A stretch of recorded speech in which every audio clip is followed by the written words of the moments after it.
ભરૂચ નિષ્ઠુર જનતાએ બાળકને નર્મદાના કીચડમાં ત્યજી દીધો.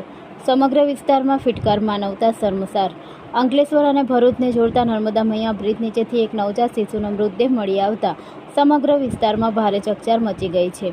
આ ઘટનાએ માનવતાને શરમજનક બનાવી છે અને લોકોમાં ભારે રોષ જોવા મળી રહ્યો છે. આ કરુણ ઘટના બપોરના સમયે બની હતી.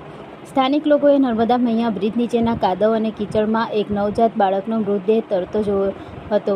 આ હૃદયદ્રાવક દ્રશ્ય જોતા તેમણે તાત્કાલિક સામાજિક કાર્યકર ધર્મેશ સોલંકીનો સંપર્ક કર્યો હતો. ધર્મેશ સોલંકી તેમની ટીમ સાથે ઘટના સ્થળે પહોંચ્યા હતા અને ભારે મુશ્કેલીથી બાળકના મૃતદેહને બહાર કાઢ્યો હતો. મૃતદેહને જોતા જ કાર્યકરોની આંખોમાં આંસુ આવી ગયા હતા અને આ દ્રશ્ય જોઈને સૌ કોઈએ નિષ્ઠુર કૃત્ય કરનાર વ્યક્તિ પ્રત્યે આક્રોશ વ્યક્ત કર્યો હતો. ઘટનાની જાણ થતાં જ અંકલેશ્વર બી ડિવિઝન પોલીસનો કાફલો તાત્કાલિક સ્થળ પર પહોંચ્યો હતો. પોલીસે મૃતદેહનો કબજો લઈ તેને પોસ્ટમોર્ટમ માટે મોકલી આપ્યો છે.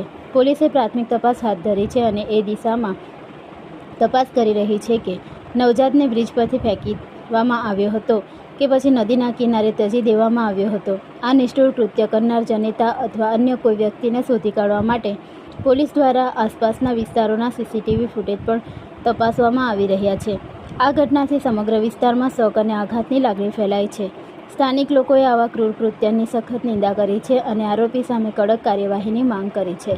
વાગ્યાના સુમારે અંકલેશ્વર તરફના નર્મદા મૈયા બ્રિજ નીચે કીચડ અને ઝાડીઓની વચ્ચે એક નવજાત બાળકનો મૃતદેહ મળી આવેલ હોય સ્થાનિકો દ્વારા મને ફોન કરવામાં આવેલ. હું અને મારી ટીમ નર્મદા મૈયા બ્રિજ નીચે પહોંચતા ત્યાં જોતા ઝાડીઓની અંદર એક નવજાત બાળકનું પાણીમાં બુદાયેલી હાલતમાં એક મૃતદેહ જોવાતા આ મૃતદેહને અમે થોડો બહાર કાઢી લાવી ત્યારબાદ અંકલેશ્વર બી ડિવિઝન પોલીસ સ્ટેશનને જાણ કરવામાં આવેલ છે.